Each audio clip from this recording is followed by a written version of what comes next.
The Clock Strikes Murder Part 1, Arrival at the Resort. It was a crisp autumn morning when Hercule Poirot arrived at the Grand Verity Resort, a place that promised tranquility to its guests yet held the silent tension of secrets long buried. The leaves had turned a fiery orange, falling in gentle cascades that painted the pathways with the colors of the season. The wind carried a soft chill, brushing against the windows and doors of the grandiose building, a hint that nature itself was an accomplice to the drama that would soon unfold. Poirot stepped from his car, his polished shoes crunching softly against the gravel driveway, and adjusted his perfectly tied cravat. His small, precise movements were as meticulous as his reputation, and he surveyed the surroundings with eyes sharp enough to catch even the slightest irregularity. Guests were beginning to arrive, each carrying an air of quiet sophistication, or perhaps, as Poirot suspected, an air of concealed anxiety.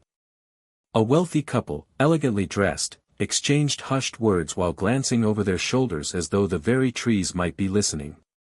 A mysterious artist walked with a deliberate slowness, eyes darting to every detail as if searching for inspiration in the mundane. Near the lobby entrance, a retired general leaned on his cane, his posture rigid, his sharp eyes scanning every new arrival with suspicion and authority. The hotel staff moved about efficiently, smiles polished and practiced, but even in their careful demeanor, Poirot detected subtle signs of stress, fingers twitching slightly, quick glances, a faint tension in their shoulders. As Poirot observed, he was particularly attentive to the little things. One guest nervously adjusted a cufflink multiple times, another, the artist, seemed intent on hiding a sketch as if it contained a dangerous secret. Even the general, outwardly composed, tapped his cane with an irregular rhythm, betraying the unrest beneath his calm exterior. Little grey cells, Poirot muttered under his breath, a whisper meant more for himself than anyone else. Observe, deduce, and never underestimate the hidden motives. These were not mere guests arriving for a holiday, he thought, they were pieces on a board, each with a story, a motive, and perhaps a dangerous secret. Inside the lobby, the grandeur of the resort was evident. Polished marble floors reflected the sunlight streaming through tall windows, and a large chandelier hung from the ceiling, casting soft glimmers over the elegant furniture. The air smelled faintly of polished wood and fresh flowers, a deliberate attempt to create an atmosphere of calm and luxury. Yet Poirot's keen senses detected an undercurrent of something more sinister, a tension that the scent of flowers could not mask. He noticed the smallest details, a misplaced shoe, a subtle smudge on a banister, the way one guest avoided another's gaze. Each observation added another piece to the puzzle forming quietly in his mind. As the afternoon progressed, Poirot strolled through the resort gardens. The pathways were lined with meticulously trimmed hedges, winding around fountains and ornamental statues. The central clock tower loomed over the courtyard, its hands frozen momentarily at a time that seemed deliberately chosen. Poirot paused, his gaze fixed on it. Every clock hides secrets, he mused, and sometimes, secrets hide in plain sight. The garden seemed peaceful to anyone else, but Poirot saw the tension that vibrated in the stillness, the whisper of unease carried on the wind, the almost imperceptible movements of the guests as if they were all actors in a play whose script was yet to be revealed. The setting sun cast long shadows across the resort, turning the once warm and inviting courtyard into a stage of elongated silhouettes. As the light dimmed, a piercing scream shattered the quiet, echoing across the grounds and sending birds fluttering into the sky. Guests froze in terror, some covering their mouths, others gripping the railings as if to hold themselves upright against invisible forces. Poirot's eyes narrowed, his expression calm yet intensely focused. "Mon Dieu, that is no ordinary alarm of nature," he whispered, stepping toward the direction from which the scream had originated. The scream had come from the direction of the clock tower, that silent sentinel over the resort's meticulously maintained gardens. Poirot's instincts, honed over decades of solving the most baffling mysteries, told him that this was the start of something grave, something far beyond ordinary misfortune. He observed the reactions of the guests, some pale with fear, others pretending to remain composed. Each reaction was a subtle clue, an unspoken confession of their true selves. Poirot began to catalogue every detail in his mind: who had been closest to the tower when the scream rang out, who had been watching whom, what small movements betrayed anxiety or guilt. He approached the base of the clock tower, where the gravel pathway bore the first marks of disturbance. Footprints appeared in patterns that suggested more than one person had hurried past moments before. One set of prints was small and delicate, likely belonging to the mysterious artist, and another larger set, heavy and deliberate, possibly the general's. Poirot noted that the patterns did not match the guests' arrival locations perfectly. Someone had been moving stealthily, deliberately avoiding detection. The wind stirred, causing the leaves to dance in spirals around the feet of the guests. The distant mountains caught the last rays of the sun, painting the sky in hues of crimson and gold, while the shadows of the guests lengthened unnaturally, stretching toward the tower like silent, accusing fingers. Poirot's eyes swept the entire scene, cataloguing each anomaly, every nervous glance, every subtle twitch that could betray more than mere nervousness. The artist, sensing Poirot's scrutiny, tried to appear calm but failed. Her hands shook slightly as she clutched her sketchbook. The wealthy couple exchanged glances that were too quick, too furtive, as though sharing a secret they hoped no one else had noticed.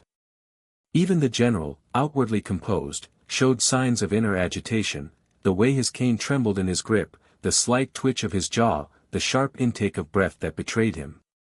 Poirot's mind raced, connecting these observations. "Ah, yes," he murmured, "the game has begun. But it is not the scream alone that tells the story. It is every glance, every gesture, every carefully constructed alibi that will reveal the truth." The first thread of the mystery had been cast, delicate yet strong, waiting for the unraveling. The air grew colder as dusk settled over the resort. Guests retreated indoors, some whispering nervously, others feigning casual indifference. Poirot remained in the courtyard, eyes fixed on the clock tower, noting the faint creak of its mechanisms as the shadows deepened. He understood that the night ahead would be long, and every moment would matter. The scream had been the overture, the main act, the revelation of hidden truths, the confrontation with motives, the dance of secrets, was only beginning. By the time the last rays of sunlight disappeared behind the hills, Poirot had mentally mapped each guest, noting who might be capable of murder, who might be hiding something even more subtle, and who was entirely innocent yet caught in the web of circumstances. The night promised no rest, no comfort, only the meticulous and inevitable process of discovery. Poirot's mind, ever sharp, ever observant, was ready. And thus, as darkness fully enveloped the Grand Verity Resort, the scene was set. The guests were trapped in a house of secrets, and Poirot, with his unmatched powers of deduction, would be the only one able to untangle the threads. The first act of this deadly holiday mystery had concluded, leaving suspense hanging like the autumn leaves on the branches, beautiful, fragile, and ominously poised to fall. Part 2, The Discovery. Night had fully descended over the Grand Verity Resort, and a heavy hush seemed to settle over the gardens and pathways. The wind had grown colder, rustling the last stubborn leaves that clung to the trees.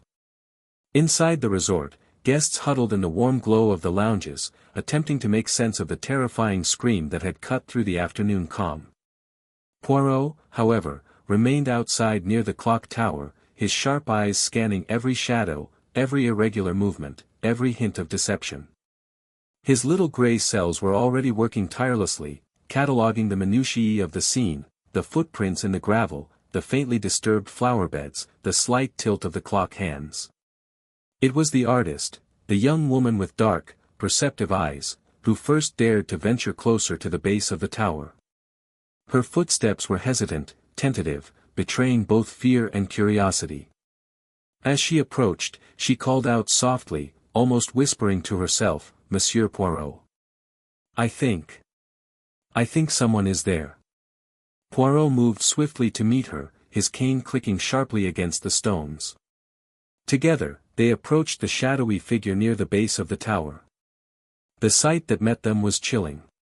A guest lay sprawled unnaturally against the cold stone, eyes wide open, staring at nothing, lips frozen mid-gasp.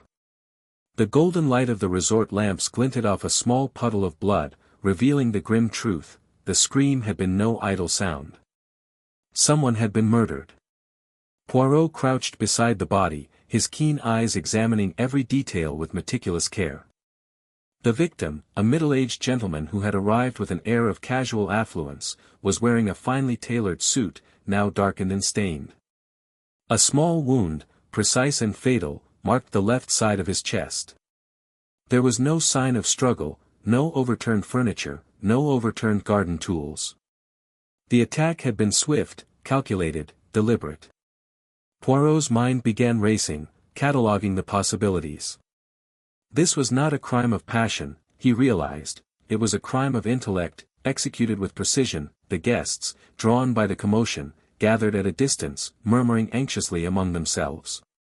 The wealthy couple clutched each other's hands, whispering frantic questions about safety and police.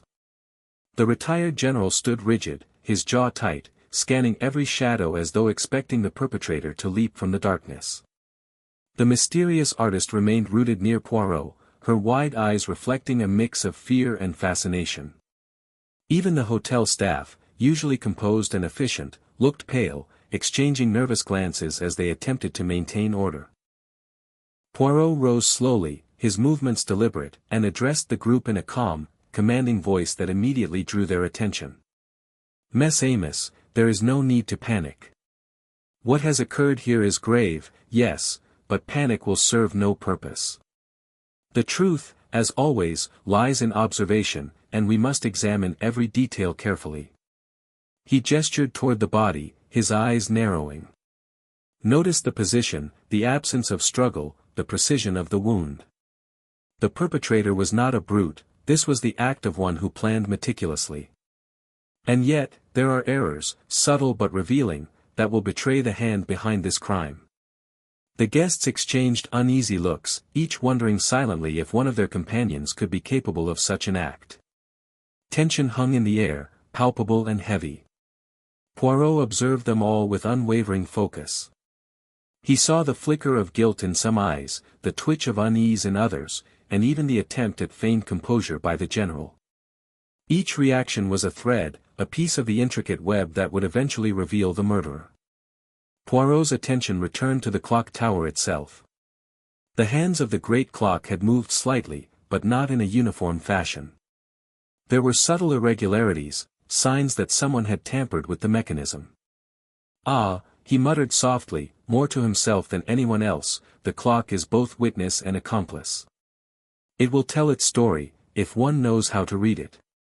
While the guests speculated in hushed tones, Poirot's sharp eyes caught something that had escaped the others, a faint footprint partially obscured by the gravel, leading away from the scene toward the garden path. He motioned for the artist to follow him discreetly, careful not to alarm the others.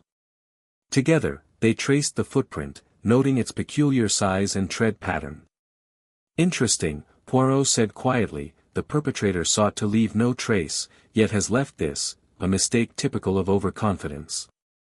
Suddenly, a voice broke the tense quiet. It was the hotel manager, coming briskly from the main building. "Monsieur Poirot. The police have been alerted, but the roads are blocked due to the storm approaching. It will take hours for them to arrive." His words only heightened the anxiety. The murderer was among them, and now, for several long hours, the resort would become a closed stage for deception, fear, and discovery. Poirot nodded solemnly. "Then we must rely on ourselves. Each of you will remain where you are until I have spoken to each individually. Secrets, Mes Amos, have a peculiar way of revealing themselves under scrutiny. The night ahead will be most instructive."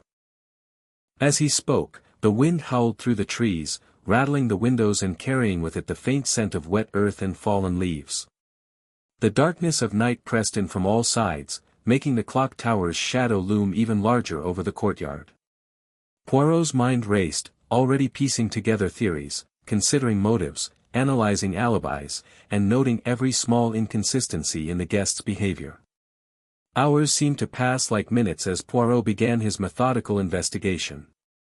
One by one, he questioned the guests, observing subtle reactions, the flicker of a guilty eye, a nervous hand brushing against a coat, the careful choice of words meant to mislead. Every detail, no matter how minor, was stored meticulously in his mind. The wealthy couple had been seen near the tower shortly before the scream. The artist claimed to be sketching alone, but her sketches hinted at hidden knowledge. The general's alibi was precise yet oddly rehearsed. Meanwhile, Poirot examined the body once more, noting the precision of the fatal wound and the position of the hands. There were no defensive marks, suggesting the victim had been caught entirely by surprise. He also noticed a small, torn note clutched faintly in the victim's hand, partially hidden beneath the sleeve of his jacket. Carefully retrieving it, Poirot unfolded the fragile paper. The writing was hurried, almost illegible, but the words hinted at a secret, an arrangement, a threat, perhaps a motive. Poirot's lips curved slightly, not in amusement but in satisfaction at the first true piece of the puzzle. Ah, every mystery begins with a single clue, and this one promises to be most complex, he murmured. Outside, the storm began to approach, the first drops of rain falling softly on the autumn leaves. The wind carried the chill of night through the corridors and gardens, amplifying the tension. Inside the resort, guests whispered, speculated, and wondered whom they could trust.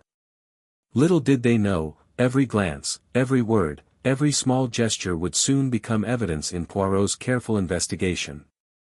By midnight, the courtyard was empty save for Poirot and the silent witness of the clock tower. The night was far from over, and the game of deduction, observation, and revelation had only just begun.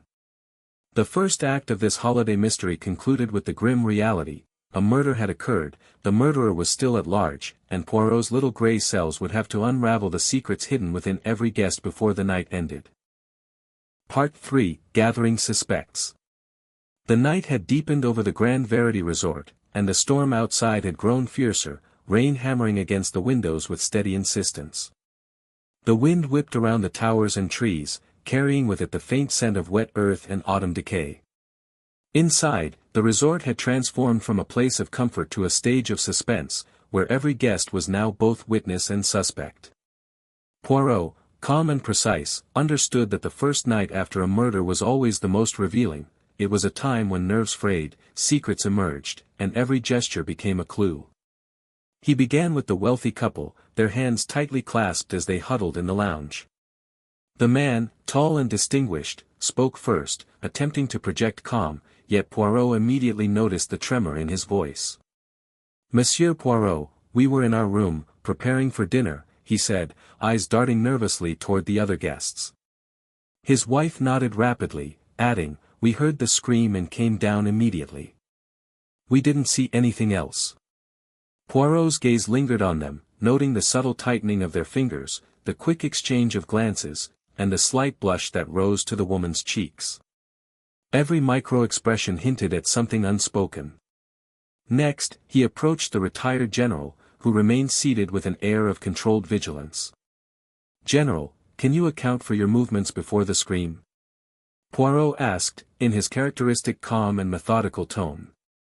The general's jaw tightened, and his cane tapped the floor in an uneven rhythm. "I was inspecting the library," he replied evenly. "Alone. I heard nothing until the commotion began." Poirot's eyes narrowed. Something in the general's posture, in the almost imperceptible hesitation, suggested a rehearsed answer, a subtle effort to conceal the truth. The mysterious artist, young and intense, was his next subject.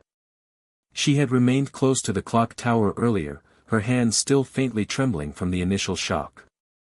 "I was sketching in the garden," she explained softly, "and I saw someone near the clock before the scream. I couldn't see clearly, but," she trailed off, eyes wide. Poirot's gaze sharpened. Even the slightest uncertainty, the hesitation in her voice, could indicate that she had seen more than she admitted. Perhaps she had glimpsed the murderer, or perhaps she was attempting to hide her own connection to the events. Poirot continued systematically, questioning each guest, noting contradictions and inconsistencies. Some had been near the tower at the critical time, others claimed alibis that did not perfectly align with what the staff reported. The staff themselves, normally so composed, displayed subtle signs of nervousness. A maid's fingernails were chipped and hurriedly cleaned, a bellboy's hands shook ever so slightly, and even the manager seemed uncomfortable under Poirot's piercing gaze. Each reaction added threads to the growing web of suspicion. As he questioned them, Poirot also observed their nonverbal communication. The wealthy couple continued to exchange glances that were too fleeting, too meaningful to be mere concern. The general shifted in his seat as if bracing against an invisible weight. The artist drew small, abstract sketches, her eyes darting toward the shadows. Poirot's mind catalogued these behaviors alongside the physical evidence he had already found, the footprints, the torn note, the subtle irregularities in the clock's mechanism. Every gesture, every word, every minute detail was a clue waiting to be deciphered. Poirot paused to consider the dynamics between the guests. The wealthy couple, outwardly elegant, seemed to be hiding more than a fleeting moment of panic. The general's disciplined composure suggested both authority and a desire to control perception. The artist's nervous intensity could mask either fear or guilt. He realized that the interplay of relationships, alliances, rivalries, and hidden tensions, would be as crucial as any physical evidence in solving this mystery. A sudden sound drew Poirot's attention, a soft thud from the corridor outside the lounge. He motioned for silence, and all eyes turned toward the door. The bellboy appeared, holding a small object carefully wrapped in cloth. Poirot took it gently and unwrapped it, revealing a delicate pocket watch, partially covered in mud. He examined it closely, noting that the hands were frozen at a peculiar time. "Ah," he murmured, "another small imperfection. The perpetrator is meticulous, yet human. Even perfection leaves traces." The guests murmured among themselves, anxiety rising. Poirot's demeanor remained calm, almost serene, but the air was thick with tension. Every detail he uncovered, every contradiction he noted, pushed the mystery further into focus, yet simultaneously deepened the web of uncertainty. The murderer was among them, he knew, and their presence was both a danger and an opportunity, a living witness, whose every action would either reveal or conceal the truth. Hours passed as Poirot continued his methodical questioning. He noted that the wealthy couple's alibi had small inconsistencies when compared with the staff's observations.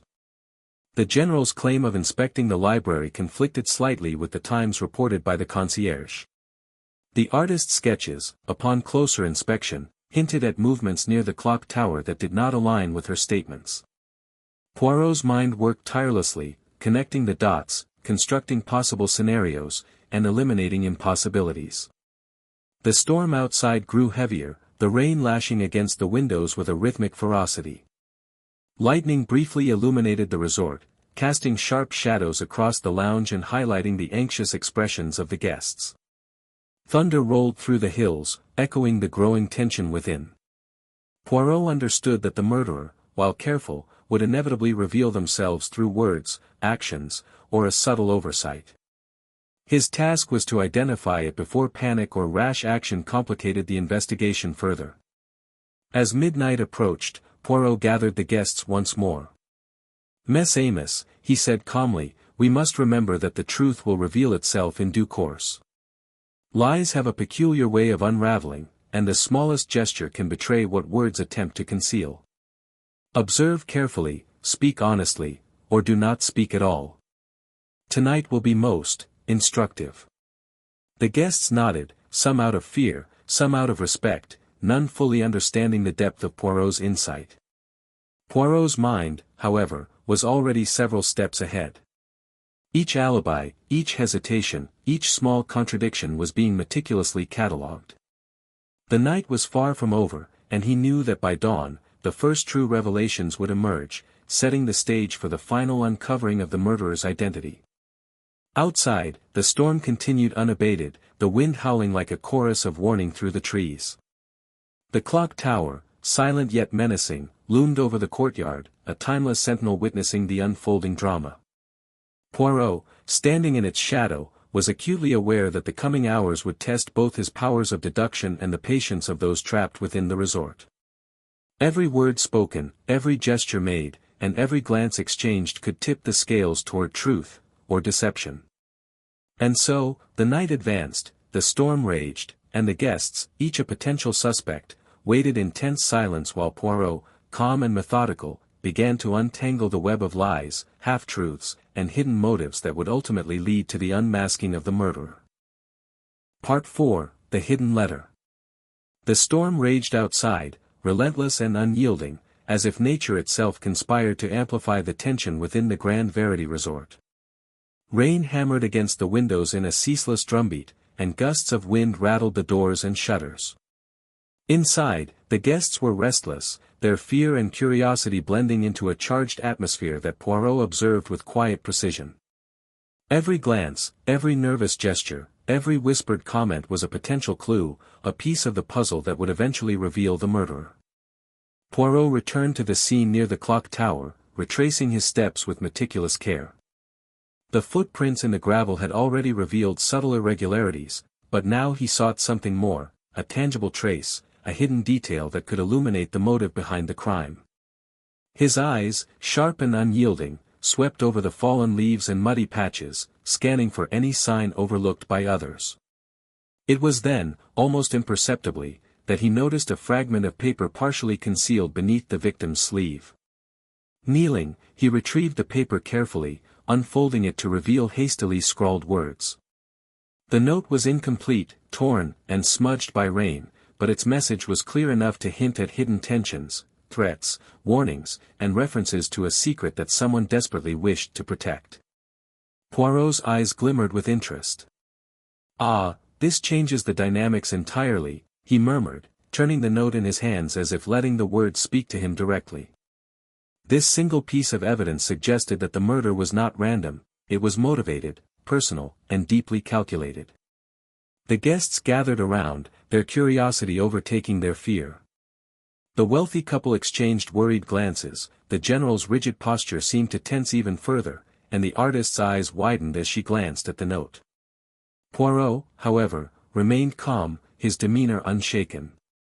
"Mess Amos," he said gently, "sometimes the most important truths are hidden in what is written, in what is left unsaid, and in the subtle actions of those around us. This letter," he held it up carefully, "may reveal both motive and intent. But we must proceed with caution, for in a matter such as this, even the smallest misstep can mislead entirely." Poirot began to question the guests again, this time focusing on their reactions to the letter. The wealthy couple insisted they had never seen it before, yet Poirot noticed the faint tremor in the man's hands as he avoided looking directly at the note. The general claimed no knowledge, but his eyes lingered for a moment too long on the torn edge, as if memories stirred by past secrets were trying to surface. The artist's sketchbook, she admitted reluctantly, contained drawings that hinted at the victim's recent interactions, meetings, exchanges of envelopes, coded gestures, that connected directly to the message in the note. As the interrogation continued, Poirot pieced together subtle threads linking the victim to the guests. The letter suggested a family secret, a financial arrangement, or perhaps a betrayal that had been festering for years. Poirot's mind raced, connecting the implications of the note with what he had already observed, the footprints, the tampered clock, the subtle behaviors of each guest. Every clue was a thread in a complex tapestry, and he could feel the pattern beginning to emerge, though the full picture remained just out of reach. The guests whispered among themselves, speculating wildly about the contents of the letter and its implications. Fear and suspicion hung heavy in the air, each person wary of revealing too much, each secretly wondering if another guest had orchestrated the crime. Poirot observed them silently, noting micro-expressions, the way one guest's fingers fidgeted nervously, another's eyes darted toward an innocuous object, a third's voice trembled slightly when mentioning the victim. All these subtle cues were stored meticulously in Poirot's mind, forming a mental map of motives and possible deceptions. Poirot then turned his attention to the physical surroundings. The clock tower loomed above them, its hands slightly askew, reflecting a subtle tampering that hinted at premeditation. The hidden compartments and crevices of the resort, the arrangement of the garden paths, and the positions of each guest all suggested a choreography of events carefully planned by someone who knew both the terrain and the habits of the other occupants. The letter, small and fragile, was the key that would unlock much of this intricate puzzle. Hours passed as Poirot cross-examined the guests with calm precision.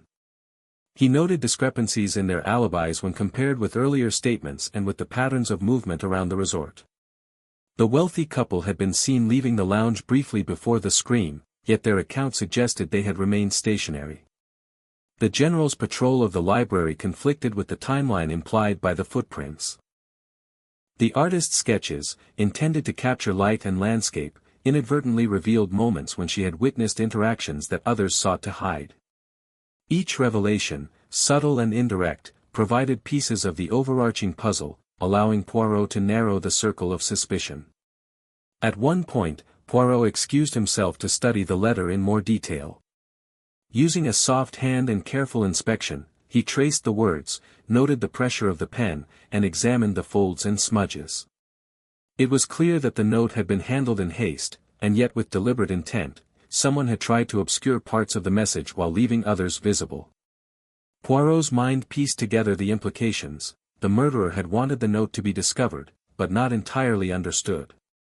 A clever misdirection, designed to manipulate the perceptions of others. Returning to the guests, Poirot addressed them calmly but with authority. Mess Amos, the note suggests a secret among you, one that may have led to tragic consequences. But secrets have a way of revealing themselves when scrutinized carefully. The truth is like a delicate clockwork mechanism, the smallest adjustment can reveal the entire operation. His gaze swept the room, sharp and unyielding, and each guest felt the weight of his scrutiny. No gesture escaped his notice, no lie went undetected. The storm outside continued unabated, the sound of rain striking the windows like the ticking of a giant, invisible clock, echoing the tension within the resort. Guests, aware that the murderer remained among them, could not fully relax. Each movement, each word, each glance was now a potential revelation, or a deliberate attempt at deception. Poirot, however, remained serene, confident in the knowledge that the smallest inconsistency could unravel the careful web of lies. By midnight, Poirot had begun to reconstruct the night's events in his mind, aligning the hidden letter with the movements and behaviors of each guest. Patterns began to emerge, interactions, concealed motives, and subtle acts of deceit revealed a map of relationships that would guide him closer to the truth. The letter was not merely a clue, it was a key, unlocking the hidden dynamics of fear, jealousy, and ambition that had led to murder. As the night wore on, Poirot's quiet reflection was occasionally interrupted by the guests' restless murmurs. Some whispered their fears to one another, others stared silently, lost in thought, while the storm's relentless rhythm pressed upon them like a living force. Poirot observed all, catalogued all, and allowed nothing to escape his notice. In his mind, the puzzle pieces were beginning to form a picture, but the final revelation, the moment when all would become clear, was yet to come. And so, in the darkness of the Grand Verity Resort, with the storm raging outside and secrets simmering inside, the hidden letter had illuminated the first tangible thread of truth. Poirot, calm, precise, and ever observant, knew that the night was far from over. The web of intrigue, deception, and concealed motives would only deepen, and every passing hour would bring him closer to uncovering the murderer concealed among the anxious and fearful guests. Part 5, Nighttime Investigation. The night deepened over the Grand Verity Resort, the storm now at its fiercest. Rain lashed relentlessly against the windows, and the wind howled through the trees as if carrying whispered secrets from the past. Shadows danced across the walls of the grand halls, shifting eerily with each flicker of lightning. Inside, the guests remained restless, their fear heightened by the storm and the grim reality of the murder. Poirot, however, moved calmly, his mind sharp, his senses alert. For him, the night was alive with possibilities, each whisper, each shadow, each subtle movement a potential clue. Returning to the clock tower, Poirot carefully retraced the steps of the earlier investigation. The courtyard, wet and slippery, bore the faint marks of hurried footsteps, some from the guests, others suspiciously irregular, leading to the edge of the gardens. The artist accompanied him, clutching her sketchbook nervously, while the general remained behind, feigning rest in the lounge. Poirot's sharp eyes scanned every detail, a displaced stone, a faintly muddy footprint, a broken branch that hinted at passage through the garden. Every movement leaves an echo, he murmured softly. And even the cleverest echo can betray the origin. As they neared the clock tower, Poirot noticed something he had missed earlier, a faint outline of a doorway, almost invisible beneath the climbing ivy and shadowed by the stormy night. The door led to a narrow passageway, hidden and long forgotten, a secret corridor connecting the tower to the inner gardens. Poirot paused, examining the lock mechanism and the faint scratches near the handle. Someone had been here before, perhaps to hide, perhaps to gain access unnoticed. His sharp mind catalogued every detail. Ah, clever, he whispered. But not clever enough. The passageway was narrow, damp, and musty, smelling of forgotten wood and stone. The storm's echoes seeped through cracks in the walls, carrying distant sounds of thunder and the occasional drip of water. Poirot and the artist moved cautiously, every step deliberate. The flicker of lightning through small openings illuminated faint scuff marks on the floor, suggesting hurried movement, and the occasional scratch along the wall hinted at a struggle, or perhaps a hurried retreat. Emerging at the other end, they discovered a small, hidden garden alcove, partially concealed by thick hedges. Poirot's eyes immediately caught a subtle anomaly, a faint stain on the stone path, a delicate imprint of a handkerchief, and traces of mud that seemed out of place. These details suggested that someone had used this passage recently, possibly the murderer, and had carefully avoided leaving more obvious evidence. Back inside the main hall, the storm continued its relentless assault. Guests gathered nervously, whispers spreading like wildfire. Poirot, however, remained unshaken. "Mess Amos," he said calmly, addressing the anxious assembly, "the perpetrator believes in the safety of darkness and the distraction of the storm. Yet even in these conditions, no action is without consequence. Every mark, every misstep, every hidden movement will reveal the truth in time." The artist hesitated, then handed over a sketch she had made earlier in the day.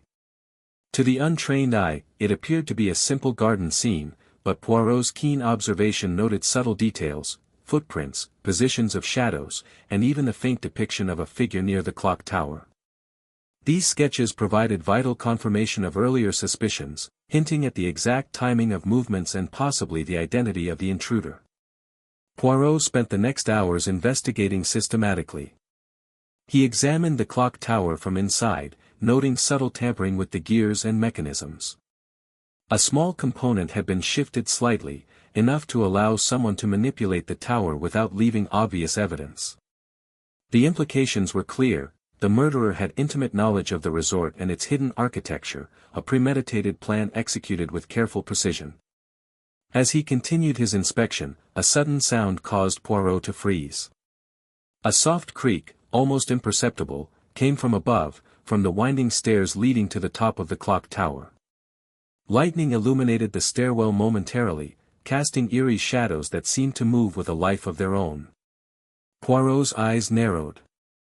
Someone was there. Someone was still in the building. That he moved silently up the stairs, every step calculated, and discovered a small ledge where a scarf had been caught on a nail. The fabric was damp from the rain, and a faint scent of perfume lingered in the air. Poirot examined it carefully, noting the weave, the subtle embroidery, and the possible owner. Every detail added another thread to the growing web of suspicion, another piece to the intricate puzzle he was beginning to unravel. Meanwhile, the storm outside intensified. Thunder shook the walls of the resort, and lightning illuminated fleeting glimpses of movement in the gardens. The guests inside were unaware that someone among them had almost returned to the scene of the crime, perhaps to remove evidence or perhaps to confirm their own plan. Poirot, however, had already observed the signs, catalogued them, and noted the subtle errors made by the intruder.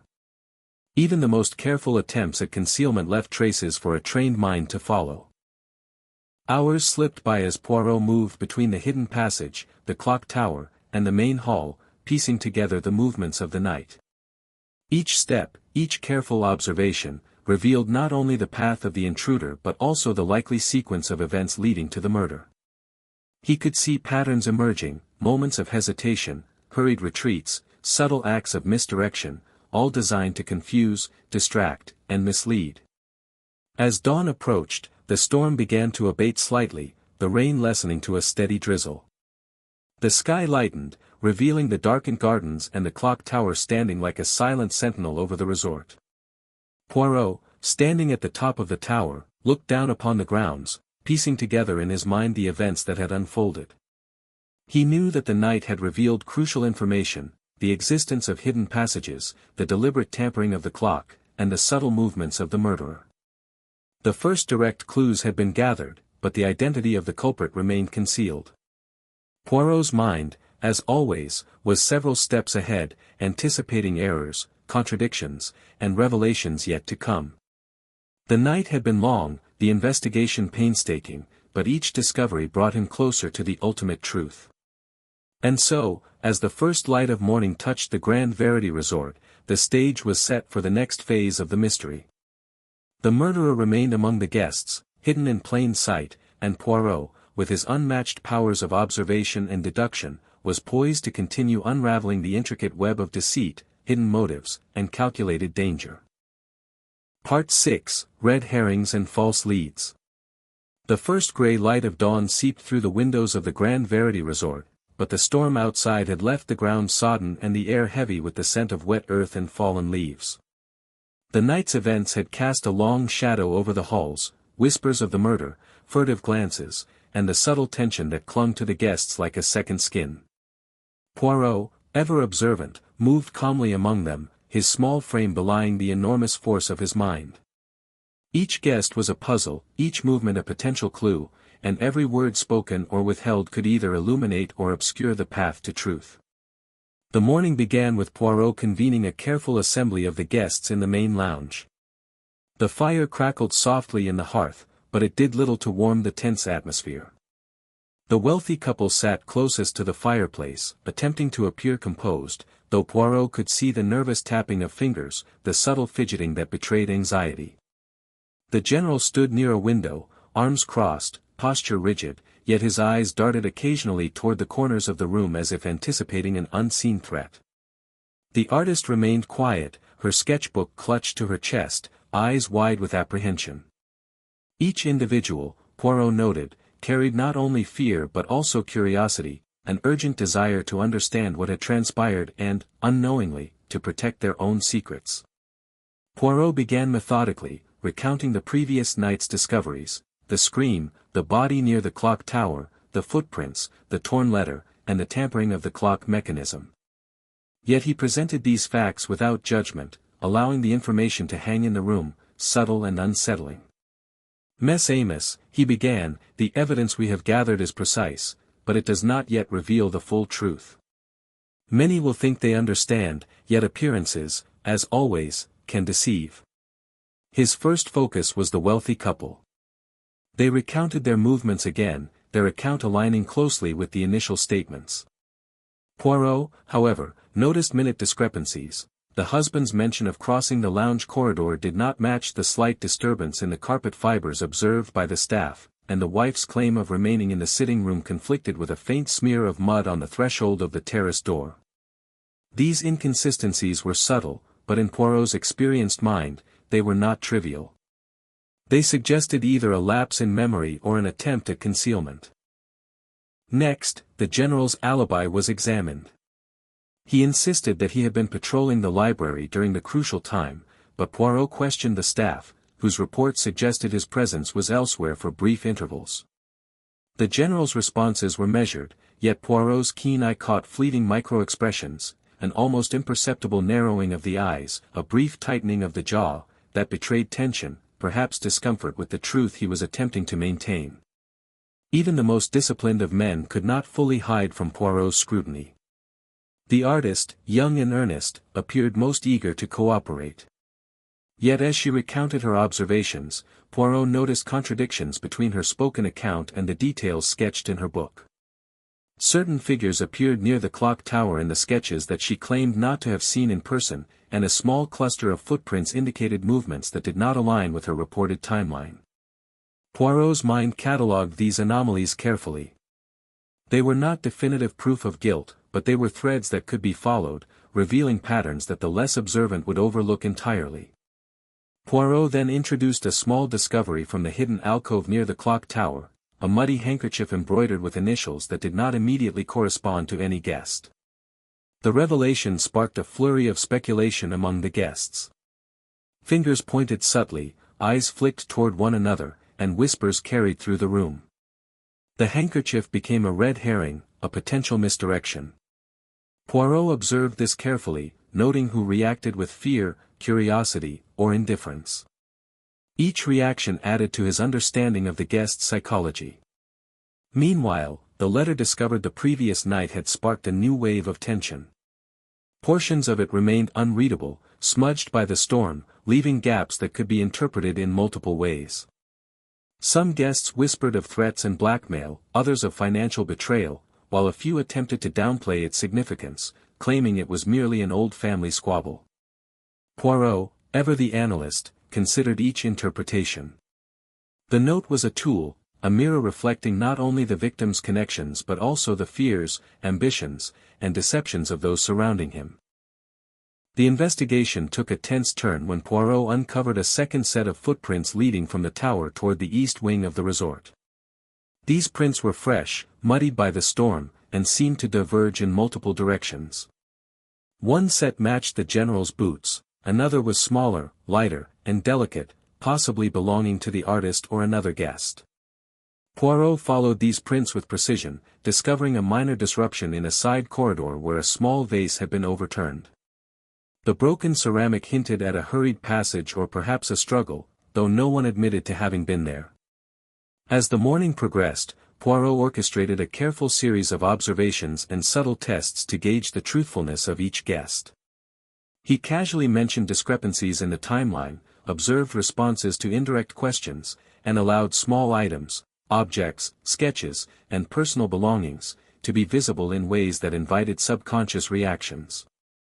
In these subtle moments, he detected fleeting glances of recognition, tiny gestures of guilt, and even deliberate attempts at misdirection. These red herrings, intentionally or not, were part of the complex choreography surrounding the crime. The guests, unaware of Poirot's methods, became increasingly uneasy.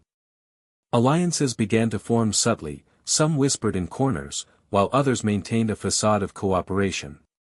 Jealousies, rivalries, and hidden animosities emerged, each layer revealing motives previously concealed. Poirot observed all of it, cataloguing each subtle interaction with the precision of a watchmaker inspecting delicate gears. The murderer, he realized, was likely watching the investigation with equal care, attempting to mislead and confuse, but every action left a trace, even if only faintly perceptible. Poirot's next step involved the clock tower itself. He returned to the mechanism, noting additional subtle manipulations, a loosened cog, scratches along the edges, and faint oil marks indicating someone had handled the gears recently. The tower, central to the crime, was both witness and tool. Whoever had tampered with it had intimate knowledge of its structure, and the precision required suggested a calculated, deliberate act. Yet Poirot also noticed minor mistakes, fingerprints partially wiped, but not entirely, a smudge of mud from the garden, a faint impression of handwriting on the nearby ledge. Each imperfection was a thread leading closer to the truth. Hours passed, and the tension inside the resort reached a fever pitch. Guests whispered, watched, and speculated endlessly, their nerves fraying under the combined pressure of fear and suspicion. Poirot, calm and precise, catalogued every detail, noting the subtle interplay of deception and truth, the red herrings deliberately or inadvertently left behind by the murderer. Every inconsistency, every small error, every fleeting reaction contributed to a growing picture, a map of motives, opportunity, and character, though the final image was still just beyond reach. By evening, Poirot had reconstructed a detailed timeline of the night's events, aligning footprints, sketches, letters, and subtle guest interactions. He had identified potential motives, established plausible sequences of movement, and noted deliberate misdirections meant to confuse investigators. Yet, he remained cautious, knowing that the murderer's cleverness was not to be underestimated. False leads, red herrings, and deliberate obfuscations were woven intricately into the night's events, each designed to test the observer and divert attention from the ultimate truth. Poirot gathered the guests once more, standing in the center of the lounge with an air of calm authority. "Mess Amos," he said softly, "tonight has revealed much, yet the full truth remains hidden. Lies have been told, appearances have misled, and the cleverness of some has almost succeeded in obscuring reality. But the truth has a peculiar quality, it endures, subtle, patient, waiting to reveal itself." His piercing gaze swept over the assembled group, and even the most composed guests felt the weight of his scrutiny. The storm outside had subsided to a persistent drizzle, leaving the grounds glistening with rain and the sound of distant thunder a mere echo. Within the resort, the tension remained palpable. Poirot, fully aware of the stakes, understood that the red herrings and false leads were a test, both of the guests and of his own powers of deduction. Each clue collected, each observation made, and each subtle interaction noted brought him closer to unmasking the murderer, yet also revealed the depth of deceit that lay hidden beneath polite appearances. As the night gave way to a quieter, misty dawn, Poirot retreated to the clock tower once again. From this vantage, he surveyed the resort, the soaked gardens, the quiet corridors, and the guests still restless within their rooms. Every footprint, every disturbance, every small inconsistency was now mapped clearly in his mind. The red herrings had served their purpose, and while they had misled the untrained eye, Poirot's little grey cells had begun to untangle the threads of deception, slowly revealing the pattern beneath. And so, with the day breaking faintly over the horizon, the Grand Verity Resort remained a house of secrets. The murderer had left traces, subtle and clever, but none that could escape Poirot's scrutiny. The tension among the guests simmered, false leads distracted them, and yet the stage was being set for the revelations to come. Poirot, patient, precise, and unyielding, knew that the next steps would bring the first true breakthroughs in the case, moments where observation, intellect, and insight would illuminate the path to justice. Part 6, Red Herrings and False Leads. The first grey light of dawn seeped through the windows of the Grand Verity Resort, but the storm outside had left the ground sodden and the air heavy with the scent of wet earth and fallen leaves. The night's events had cast a long shadow over the halls, whispers of the murder, furtive glances, and the subtle tension that clung to the guests like a second skin. Poirot, ever observant, moved calmly among them, his small frame belying the enormous force of his mind. Each guest was a puzzle, each movement a potential clue, and every word spoken or withheld could either illuminate or obscure the path to truth. The morning began with Poirot convening a careful assembly of the guests in the main lounge. The fire crackled softly in the hearth, but it did little to warm the tense atmosphere. The wealthy couple sat closest to the fireplace, attempting to appear composed, though Poirot could see the nervous tapping of fingers, the subtle fidgeting that betrayed anxiety. The general stood near a window, arms crossed, posture rigid, yet his eyes darted occasionally toward the corners of the room as if anticipating an unseen threat. The artist remained quiet, her sketchbook clutched to her chest, eyes wide with apprehension. Each individual, Poirot noted, carried not only fear but also curiosity, an urgent desire to understand what had transpired and, unknowingly, to protect their own secrets. Poirot began methodically, recounting the previous night's discoveries, the scream, the body near the clock tower, the footprints, the torn letter, and the tampering of the clock mechanism. Yet he presented these facts without judgment, allowing the information to hang in the room, subtle and unsettling. "Mess Amos," he began, "the evidence we have gathered is precise, but it does not yet reveal the full truth.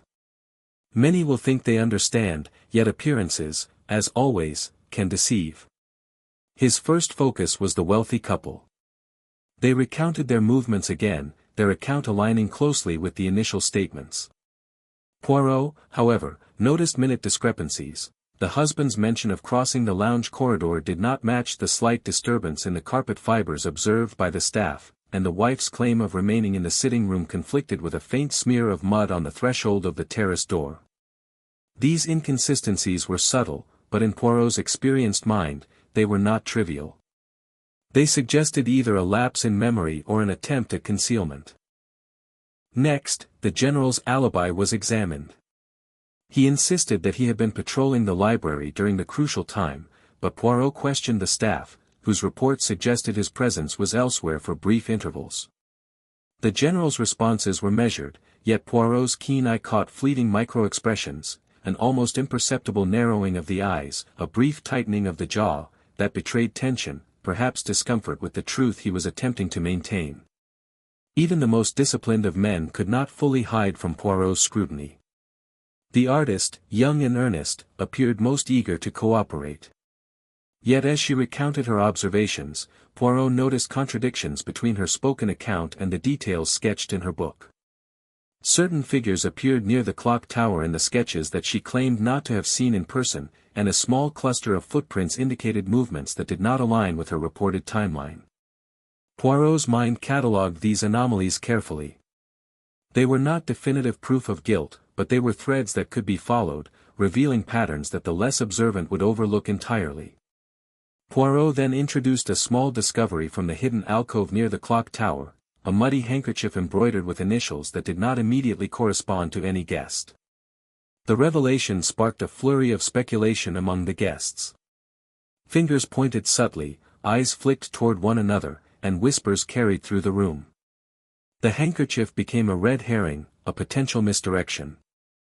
Poirot observed this carefully, noting who reacted with fear, curiosity, or indifference. Each reaction added to his understanding of the guest's psychology. Meanwhile, the letter discovered the previous night had sparked a new wave of tension. Portions of it remained unreadable, smudged by the storm, leaving gaps that could be interpreted in multiple ways.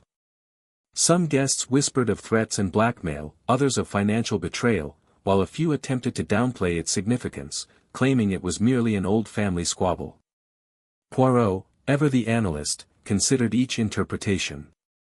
The note was a tool, a mirror reflecting not only the victim's connections but also the fears, ambitions, and deceptions of those surrounding him. The investigation took a tense turn when Poirot uncovered a second set of footprints leading from the tower toward the east wing of the resort. These prints were fresh, muddied by the storm, and seemed to diverge in multiple directions. One set matched the general's boots, another was smaller, lighter, and delicate, possibly belonging to the artist or another guest. Poirot followed these prints with precision, discovering a minor disruption in a side corridor where a small vase had been overturned. The broken ceramic hinted at a hurried passage or perhaps a struggle, though no one admitted to having been there. As the morning progressed, Poirot orchestrated a careful series of observations and subtle tests to gauge the truthfulness of each guest. He casually mentioned discrepancies in the timeline, observed responses to indirect questions, and allowed small items, objects, sketches, and personal belongings, to be visible in ways that invited subconscious reactions. In these subtle moments, he detected fleeting glances of recognition, tiny gestures of guilt, and even deliberate attempts at misdirection. These red herrings, intentionally or not, were part of the complex choreography surrounding the crime. The guests, unaware of Poirot's methods, became increasingly uneasy. Alliances began to form subtly, some whispered in corners, while others maintained a facade of cooperation. Jealousies, rivalries, and hidden animosities emerged, each layer revealing motives previously concealed. Poirot observed all of it, cataloguing each subtle interaction with the precision of a watchmaker inspecting delicate gears. The murderer, he realized, was likely watching the investigation with equal care, attempting to mislead and confuse, but every action left a trace, even if only faintly perceptible. Poirot's next step involved the clock tower itself.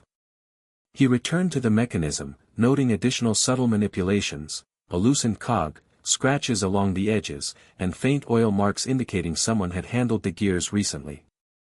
The tower, central to the crime, was both witness and tool. Whoever had tampered with it had intimate knowledge of its structure, and the precision required suggested a calculated, deliberate act. Yet Poirot also noticed minor mistakes, fingerprints partially wiped, but not entirely, a smudge of mud from the garden, a faint impression of handwriting on the nearby ledge. Each imperfection was a thread leading closer to the truth. Hours passed, and the tension inside the resort reached a fever pitch. Guests whispered, watched, and speculated endlessly, their nerves fraying under the combined pressure of fear and suspicion. Poirot, calm and precise, catalogued every detail, noting the subtle interplay of deception and truth, the red herrings deliberately or inadvertently left behind by the murderer. Every inconsistency, every small error, every fleeting reaction contributed to a growing picture, a map of motives, opportunity, and character, though the final image was still just beyond reach. By evening, Poirot had reconstructed a detailed timeline of the night's events, aligning footprints, sketches, letters, and subtle guest interactions. He had identified potential motives, established plausible sequences of movement, and noted deliberate misdirections meant to confuse investigators. Yet, he remained cautious, knowing that the murderer's cleverness was not to be underestimated. False leads, red herrings, and deliberate obfuscations were woven intricately into the night's events, each designed to test the observer and divert attention from the ultimate truth.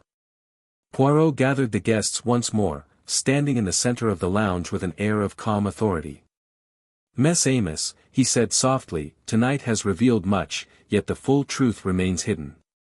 Lies have been told, appearances have misled, and the cleverness of some has almost succeeded in obscuring reality. But the truth has a peculiar quality, it endures, subtle, patient, waiting to reveal itself." His piercing gaze swept over the assembled group, and even the most composed guests felt the weight of his scrutiny. The storm outside had subsided to a persistent drizzle, leaving the grounds glistening with rain and the sound of distant thunder a mere echo. Within the resort, the tension remained palpable. Poirot, fully aware of the stakes, understood that the red herrings and false leads were a test, both of the guests and of his own powers of deduction. Each clue collected, each observation made, and each subtle interaction noted brought him closer to unmasking the murderer, yet also revealed the depth of deceit that lay hidden beneath polite appearances. As the night gave way to a quieter, misty dawn, Poirot retreated to the clock tower once again. From this vantage, he surveyed the resort, the soaked gardens, the quiet corridors, and the guests still restless within their rooms. Every footprint, every disturbance, every small inconsistency was now mapped clearly in his mind. The red herrings had served their purpose, and while they had misled the untrained eye, Poirot's little grey cells had begun to untangle the threads of deception, slowly revealing the pattern beneath. And so, with the day breaking faintly over the horizon, the Grand Verity Resort remained a house of secrets. The murderer had left traces, subtle and clever, but none that could escape Poirot's scrutiny. The tension among the guests simmered, false leads distracted them, and yet the stage was being set for the revelations to come. Poirot, patient, precise, and unyielding, knew that the next steps would bring the first true breakthroughs in the case, moments where observation, intellect, and insight would illuminate the path to justice. Part 7, Reconstruction and Revelations. The morning sun rose slowly over the Grand Verity Resort, casting a pale, grey light through the rain-streaked windows. The storm had finally passed, leaving the gardens slick with water, leaves pressed flat to the ground, and the distant hills veiled in mist. Inside, the atmosphere was taut with anticipation, as if the very air carried the weight of secrets yet to be revealed. Guests moved cautiously through the hallways, each wary of the other, each mindful that the murderer remained hidden in plain sight. Poirot, calm and precise as ever, observed silently, noting every expression, every gesture, every interaction, like a conductor listening to a carefully orchestrated symphony of tension. He had gathered all the guests in the Grand Lounge, a room bathed in pale morning light that seemed almost cruel in its clarity. The wealthy couple, still anxious from the previous night, sat close together, their hands clasped tightly, their faces pale but determined to maintain composure. The retired general remained upright, shoulders rigid, eyes sharp and calculating. The young artist, clutching her sketchbook, appeared more nervous than ever, yet there was a spark of resolve in her eyes, a determination to reveal what she had seen, even if partially concealed. Poirot began with a calm, deliberate tone. "Mess Amos," he said, "last night has brought us closer to the truth, yet the full picture remains incomplete.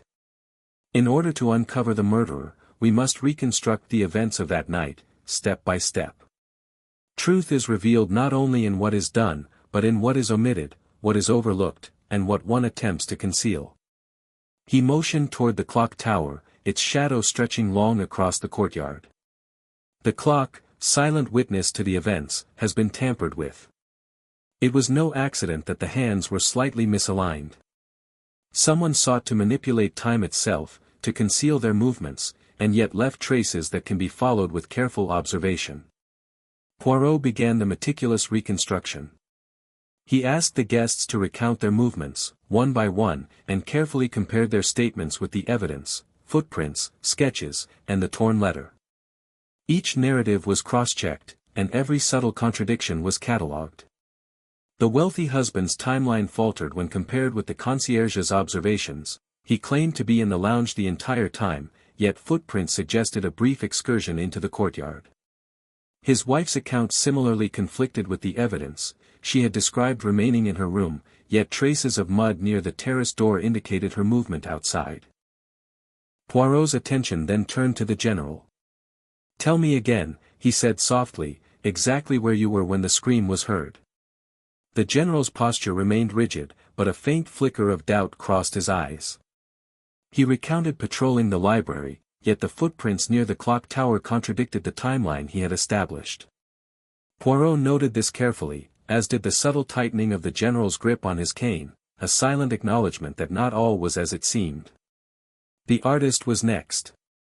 She hesitated before recounting her movements, glancing at her sketches, then at Poirot. I was near the gardens," she admitted, sketching. "I saw shadows, but I could not identify clearly who they belonged to." "And," her voice faltered. Poirot leaned forward slightly, noting the hesitation. "There was something in one of the sketches I did not notice at first." The sketches, when placed under careful inspection, revealed figures near the clock tower, figures that conflicted with the artist's verbal account. A small misalignment of shadow, a barely perceptible footprint, a hidden handkerchief, all hints pointing to movements deliberately obscured. Poirot then introduced the torn letter once again, reading aloud the fragments that were still legible. Its words hinted at a family secret, financial betrayal, and a warning of consequences should that secret be revealed. He placed emphasis on each subtle clue embedded in the writing, the hurried strokes, the deliberate smudges, and the fragmentary sentences. The victim feared exposure, Poirot observed, and someone else feared discovery even more. His eyes swept over the assembled guests, noting the flicker of recognition, the brief tightening of lips, the rapid blinking, all unconscious admissions of knowledge or complicity. Next, Poirot addressed the hidden passageway near the clock tower. "This passage was used," he said, "to move unseen, to avoid detection, and perhaps to place or retrieve certain items. Someone here knows it well enough to have planned their movements carefully." Yet, he held up a muddy footprint found in the corridor. Even the most careful steps betray their maker. One can attempt perfection, but perfection is rarely flawless. Poirot paused, letting the weight of his observations sink in. The guests exchanged nervous glances. Tension thickened, as if the walls themselves were holding their breath. The wealthy couple avoided each other's eyes, the general's jaw tightened, and the artist's hand trembled slightly as she clutched her sketchbook. Poirot's gaze lingered on each of them, noting every micro-expression, every imperfection, every fleeting gesture that might reveal truth hidden beneath fear and decorum. He began piecing together motives. Financial dealings hinted at disputes and resentments, personal rivalries and past grievances had festered beneath polite veneers. The torn letter suggested betrayal and blackmail. The clock tower, secret passages, and footprints indicated premeditation.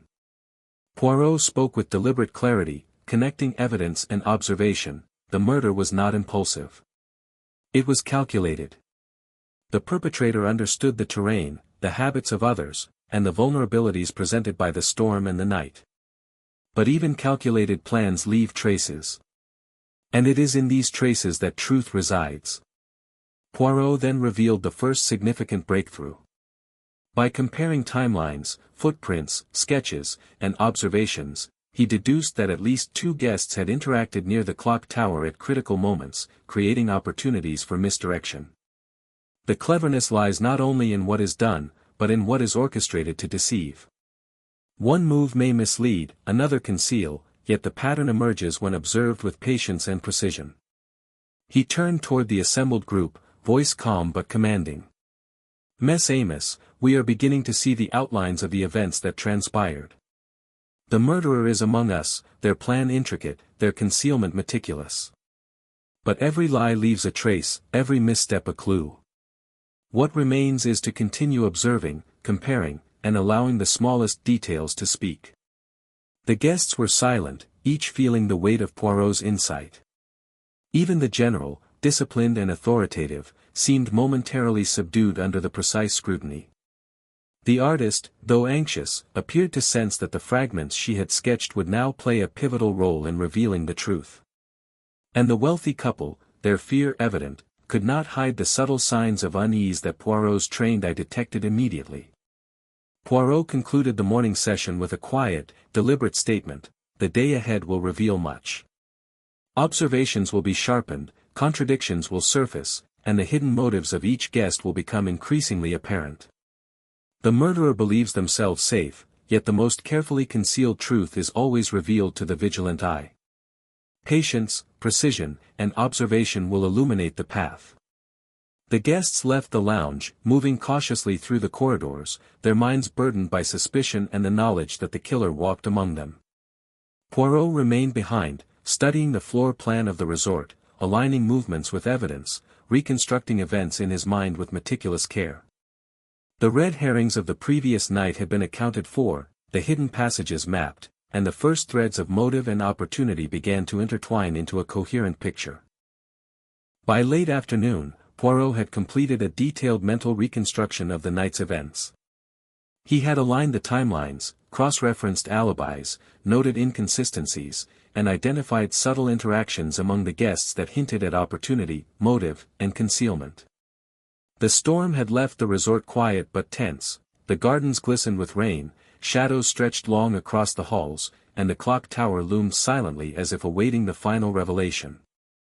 Poirot's little grey cells worked tirelessly, connecting footprints, sketches, letters, and behaviors. The pattern emerged slowly, moments of hesitation, subtle gestures, concealed movements, and overlooked clues all converged into a framework pointing to the identity of the perpetrator. And though the final act was yet to come, the stage was set. The evidence, carefully observed and catalogued, had begun to reveal the truth hiding in plain sight.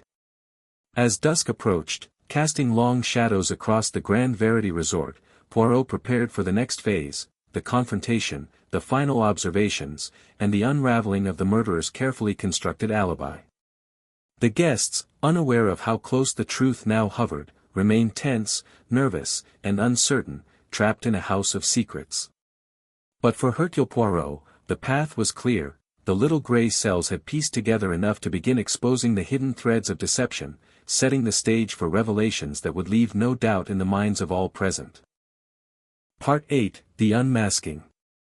The evening settled over the Grand Verity Resort like a heavy velvet curtain, the sky a deep shade of indigo, streaked with the last traces of twilight. The storm had passed entirely, leaving the grounds glistening under the soft glow of lanterns and fading sunlight. Shadows stretched long and haunting across the courtyard, and the faint scent of wet leaves and earth lingered in every corner. Within the grand lounge, the guests gathered once more, their anxiety palpable, their whispers subdued. Each face bore the residue of tension and suspicion, knowing that by the end of this night, the truth would be revealed. Poirot, standing with his characteristic calm and poise, allowed the silence to hang for a few moments before speaking. Mess Amos, he began softly, his voice precise, measured, and commanding attention without raising volume. We have walked through the night, tracing the steps of events, observing the smallest details, and uncovering what was hidden in plain sight. The footprints, the sketches, the tampered clock, and the torn letter, all have been carefully examined. And now, the moment has arrived to reveal what these fragments truly conceal. He gestured toward the wealthy couple. You, monsieur and madame, have had moments of hesitation and subtle inconsistencies in your accounts. Your footprints, your movements near the terrace, and your reactions to the torn letter suggest knowledge of events beyond what you initially disclosed. Yet, your role, while implicated in deception, is not that of the murderer. Their faces tightened with relief and apprehension. Poirot's eyes moved deliberately to the general, whose posture stiffened. "General," Poirot continued, "your alibi was precise, yet your micro-expressions, subtle hesitation, and the footprints partially matching your boots indicate proximity to the scene at critical moments. You are disciplined, cautious, and have attempted to obscure your presence. However, again, you are not the murderer. You were a witness, perhaps opportunistic in your movements, yet not the hand behind the crime." The guests shifted uneasily, each absorbing Poirot's observations, silently questioning who among them was the true culprit. Poirot's gaze then rested on the young artist, her sketchbook clutched tightly to her chest.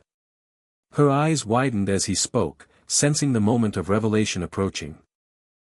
"Now," Poirot said, taking a deliberate pause, "let us examine the sequence of events through careful reconstruction." The scream was heard, signaling the moment the victim encountered his assailant. Prior to this, the murderer had moved deliberately through the hidden passageway near the clock tower, manipulating the mechanism of the clock to create confusion and conceal their presence. The footprints in the garden, the overturned vase, the subtle disturbances, all were carefully orchestrated to mislead and distract. He placed the torn letter on the table. This letter was handled in haste. Portions were deliberately obscured, yet it contained a warning, a threat that hinted at knowledge of a secret. The murderer sought to prevent exposure, fearing consequences if this secret became known. In addition, the handkerchief discovered in the hidden corridor was a deliberate misdirection, intended to implicate another and create false leads. Each red herring was placed with intention, yet none could escape observation when examined with patience and precision. Poirot turned slowly to face the assembled guests, his eyes sharp, piercing, and unwavering. "Mess Amos, the murderer is clever, calculated, and has intimate knowledge of this resort. They manipulated time, space, and perception to execute their plan. Yet, even the most intricate deception leaves a trace, however faint. And it is in these traces that truth resides." He allowed the suspense to build, letting the tension in the room become almost unbearable.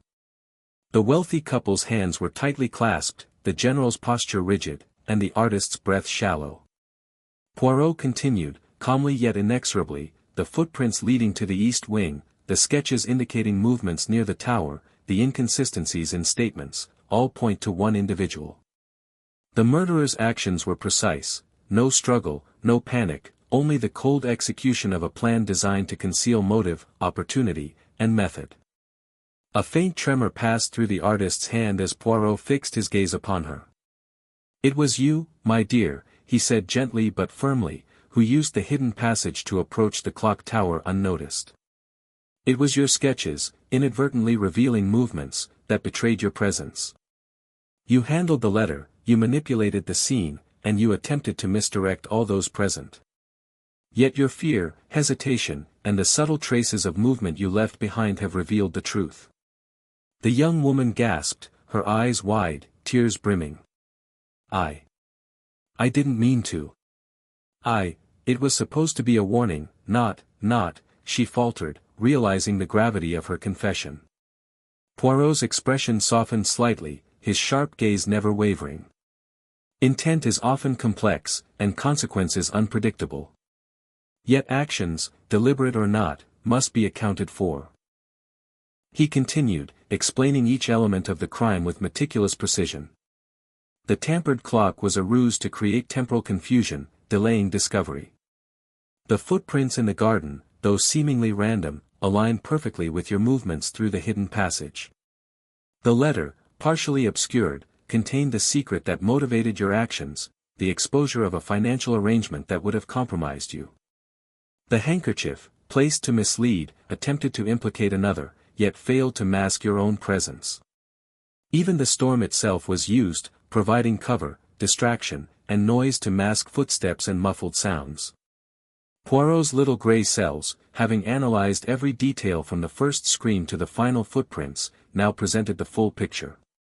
The murder was calculated, premeditated, yet imperfect. No plan is flawless, and it is in imperfection that truth emerges. Each clue, each observation, each hesitation, all have contributed to revealing the intricate design behind this crime. And now, we see clearly, the hand behind this murder is yours. The guests remained silent, absorbing the revelation. The wealthy couple exhaled in relief, the general's face softened slightly, and the artist, trembling, lowered her gaze in acknowledgement. Poirot stepped forward, gentle but resolute. Justice, Mes Amos, is not merely the exposure of action, but the understanding of motive, method, and consequence. The truth is now known, the deception unraveled, and the murderer unmasked. Finally, Poirot summarized the intricacies: the manipulation of time via the clock tower, the use of hidden passageways, the deliberate placement of red herrings, the partially obscured letter, and the inconsistencies in behavior and movement, all combined to form a complex puzzle that, once carefully analyzed, revealed the perpetrator beyond doubt. The story, from the first scream to the final confession, was complete. As the lanterns flickered and the mist settled over the wet gardens outside, Poirot addressed the room one final time. Mess Amos, let this case remind us that even the most intricate plan, executed with care, is ultimately vulnerable to observation, deduction, and truth. The little grey cells, ever vigilant, perceive what deception attempts to conceal. And in the end, justice, guided by reason and observation, prevails. The artist, subdued but now fully aware of the consequences, was taken into custody, while the other guests exhaled, relief mingled with lingering tension. The Grand Verity Resort, a house of secrets and shadows, slowly returned to calm. And Hercule Poirot, standing near the clock tower, allowed himself a quiet moment of reflection, knowing that the case, intricate and challenging, had been resolved with the precision and brilliance for which he was renowned. The mystery was complete, the threads of deception untangled, and the final truth, painful yet inevitable, had emerged from the shadows, leaving all who had witnessed it in awe of the methodical mind of Hercule Poirot. Part 9, Aftermath and Reflections. The first rays of sunlight pierced the mist over the Grand Verity Resort, glinting off the wet leaves and casting long, pale shadows across the courtyard. The storm had finally departed, leaving a quiet that was almost unnatural. Inside, the once tense halls were calmer, yet the weight of the night's revelations lingered like a dense fog. Guests moved slowly, their steps tentative, each lost in thought, processing the events that had unfolded and the truth that had been revealed. Poirot walked through the corridors, observing the subtle transformations in demeanor. The wealthy couple, once anxious and guarded, now moved with cautious relief. Their whispered conversation suggested that they were still grappling with the moral implications of what had occurred, yet there was gratitude toward the detective who had restored clarity to their evening.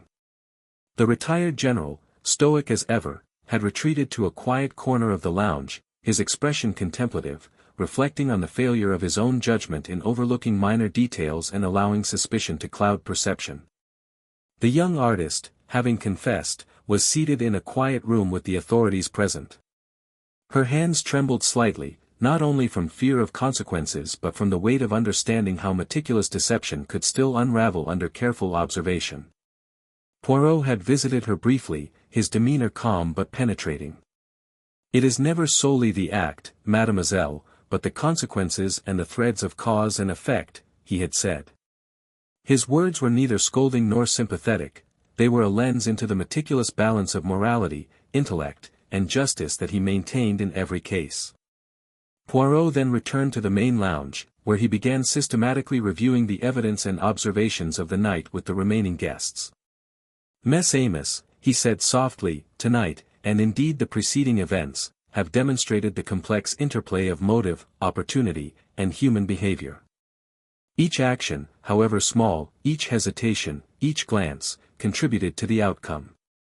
Even the cleverest deception is subject to scrutiny and careful deduction." He reconstructed the entire night once more, verbally tracing the sequence, the scream, the victim's movements, the manipulation of the clock, the use of the hidden passage, the footprints in the garden, the torn letter, the handkerchief, and the red herrings deliberately placed to mislead. The guests listened intently, some nodding with comprehension, others visibly unsettled by the clarity of Poirot's deductions. Poirot paused before the clock tower. The clock itself, silent witness to these events, represents the inevitability of consequence. Every action leaves a trace, subtle though it may be. The murderer attempted to manipulate time, to conceal their actions, yet time and truth, like the hands of a clock, reveal all eventually. He reflected on human psychology as he spoke. It is curious, is it not, that in fear and ambition, people often reveal themselves unintentionally. The trembling of hands, the tightening of lips, the avoidance of eye contact, these are not merely signs of guilt but of the internal struggle between self-preservation and moral awareness. And it is within these nuances that deduction finds its power. Poirot invited the guests to reflect on the lessons of the night. The wealthy couple spoke quietly of trust, deception, and the subtle ways in which secrets can corrode relationships. The general mused on vigilance and the consequences of overlooking even minor inconsistencies. Even the young artist, from her quiet room, seemed to understand the complexity of the moral landscape she had navigated, and the devastating results of her choices. As the morning progressed, Poirot walked the gardens, examining the remnants of the storm, the flattened leaves, the muddy footprints, the slight disturbances near the hidden passage. He observed each detail with care, cataloguing for himself the interplay between human intent and natural circumstance. It was, he reflected, both a study of crime and a meditation on human nature, fear, ambition, pride, and desperation, all interwoven to create a single, intricate event. By midday, the resort had returned to a semblance of calm. Staff moved with quiet efficiency, guests began to eat and converse normally, and the clock tower, repaired and silent once more, stood as a solemn witness to the previous night's drama. Poirot, however, remained focused, reviewing his notes and observations one final time. Each clue, each subtle expression, and each misdirection had been accounted for. Every thread of deception had been traced to its origin, leaving no room for doubt. In the late afternoon, Poirot gathered the remaining guests once more, not to accuse, but to reflect. Mess Amos, he said softly, what we have witnessed is a lesson in the precision of observation and the inevitability of consequence. The night's events, while tragic, illustrate the subtle balance of human intent and the meticulous work of deduction. And now, knowing the truth, one may proceed with both caution and clarity, mindful of the delicate threads that connect actions to consequences. As the guests departed the lounge, each carrying a personal understanding of the events, Poirot paused to gaze at the clock tower once more. The hands of the clock moved steadily, marking time with a precision that no deception could alter. In the quiet of the now sunlit resort, he reflected upon the complexity of the human mind, the inevitability of discovery, and the satisfaction of a case resolved through careful reasoning rather than mere luck or intuition. Poirot finally allowed himself a small, private smile. The case, intricate and demanding, had been unraveled, its truths revealed in full. Justice, meticulous and precise, had prevailed. The Grand Verity Resort, serene once more, stood as a monument to observation, reasoning, and the unyielding pursuit of truth. And for Hercule Poirot, the satisfaction was profound. The little grey cells, having triumphed once again, had illuminated the darkness, leaving both crime and deception exposed to the unwavering light of reason. The day closed with calm settling over the resort, guests departing with lessons learned, and the storm's aftermath slowly fading into memory. Yet Poirot, in his quiet contemplation, knew that the threads of human behavior, subtle and complex, would always provide mysteries for those patient enough to observe and wise enough to deduce. Part 10, Epilogue and Reflections. The Grand Verity Resort, having endured the storm, the murder, and the tense days that followed, now basked in a serene, golden light. The morning sun filtered through the tall windows, catching on polished floors, crystal chandeliers, and rain-soaked leaves just outside. The air was fresh and crisp, yet it carried the quiet residue of fear, deception, and revelation that had unfolded over the past 2 days. Guests moved through the halls with a subdued vigilance, their faces a mix of relief, lingering tension, and contemplation. Hercule Poirot, as always, remained a figure of calm observation. He walked slowly through the resort's corridors, noting the subtle changes in atmosphere, a guest pausing to examine a now straightened vase, the careful placement of personal belongings, and the faint, almost imperceptible smiles of those who had learned lessons from the events. His eyes, sharp and unyielding, observed these minor details with the precision of a watchmaker examining delicate mechanisms. To Poirot, even these smallest nuances spoke volumes about human behavior, guilt, and redemption. He paused at the site near the clock tower, now fully repaired and gleaming in the sunlight.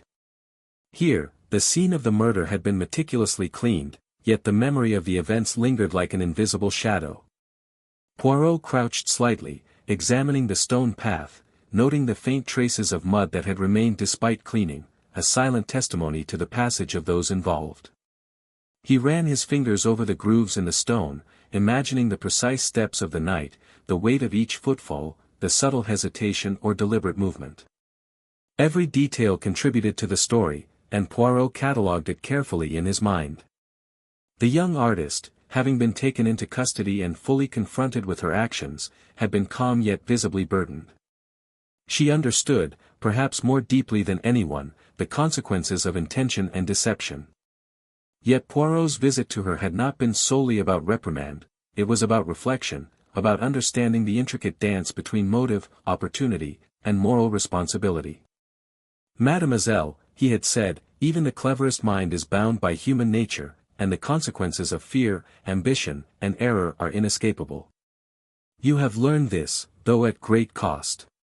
Meanwhile, the wealthy couple and the retired general were beginning to process the broader implications of the night's events. For the couple, it was a reminder of trust, transparency, and the fragility of human relationships when secrets linger. They walked the garden slowly, observing the subtle marks left by the storm and recalling the footprints, the hidden passage, and the handkerchief. Even now, the layers of deception they had observed weighed heavily upon them, a quiet testament to the complexities of morality, suspicion, and human behavior. The general, disciplined and analytical, remained silent for long periods, reflecting on the limits of authority and the importance of vigilance. His respect for Poirot deepened as he realized that deduction, patience, and observation could uncover truths even the most disciplined eyes might miss. He occasionally traced his fingers along the banister of the stairwell leading to the clock tower, recalling the footprints and movements of the night. Each detail, he realized, had been deliberate enough to mislead most, but not the meticulous mind of Hercule Poirot. Poirot himself retired briefly to the main lounge, reviewing his notes and the evidence once more. He reflected on the sequence of events with a clarity that only years of experience could bring. Each footprint, each smudge of mud, each hastily written word had contributed to the reconstruction of the night's events. The red herrings, the handkerchief, the smudged letter, the partially obscured sketches, had tested both his skill and the perceptive powers of the guests. Yet in the end, observation, deduction, and patience revealed the truth in its entirety. He allowed himself a quiet smile as he considered the intricate interplay of human behavior he had witnessed. Fear, ambition, pride, jealousy, and desperation, all these forces had driven the actions that led to murder. And yet, it was not merely the act of killing that defined the night, but the subtle consequences, the missteps, the almost invisible signals that revealed the mind behind the crime. Every hesitation, every glance, every small lie had served as a thread, and Poirot, with unmatched precision, had woven them together into a coherent, undeniable truth. Poirot then took a slow walk through the resort's gardens. The sun glinted off puddles left by the storm, and leaves shimmered with moisture. He traced the paths where the murderer had walked, imagining the careful, deliberate steps, the moments of hesitation, and the final act of concealment. Even in the calm of daylight, the story remained vivid in his mind, as if the very stones and leaves remembered the tension, the fear, and the cunning of that night that as evening approached, Poirot convened the remaining guests once more, not for accusation, but for reflection and closure. He spoke of human nature, the consequences of secrecy, and the delicate balance of trust and deception. He explained, again in precise detail, how each clue, the footprints, the hidden passageway, the tampered clock, and the letter, had contributed to the ultimate revelation. He emphasized that while human cunning could obscure truth, careful observation, reasoning, and the patience to notice subtle inconsistencies would always illuminate deception. Finally, Poirot addressed the larger lesson of the case. "Miss Amos," he said softly, "we have seen how the smallest details, the briefest gestures, and the subtlest deviations from truth can illuminate reality. Justice is not only about punishment, but about understanding, reflection, and learning. Let this house, now quiet and serene, serve as a testament to the precision of observation, the importance of vigilance, and the inescapable nature of truth." The guests departed the resort gradually, carrying with them lessons learned and memories that would linger for a lifetime. The storm's destruction had been repaired, the halls restored to calm, yet the shadows of the past night remained, etched in memory, observation, and subtle traces of evidence. Poirot, standing once more near the clock tower, gazed upon the resort with quiet satisfaction. The case, intricate and layered, had been unraveled. Every secret, every hidden motive, every deliberate misdirection had been accounted for. The little grey cells, tireless and unerring, had prevailed. As dusk settled fully, the Grand Verity Resort stood serene and peaceful, a quiet monument to human complexity, subtle deception, and the enduring triumph of reason and observation. Poirot, satisfied with the meticulous resolution of every thread, finally allowed himself a moment of repose. The storm had passed, justice had been served, and the intricate puzzle of the clock, the letter, the hidden passage, and human behavior had been revealed in full. And in that calm, reflective evening, Hercule Poirot, ever precise, ever thoughtful, and ever vigilant, knew that while mysteries may always arise, truth, carefully observed, would inevitably prevail. The night, the storm, and the murder had tested patience, intellect, and courage, but in the end, reason illuminated all shadows.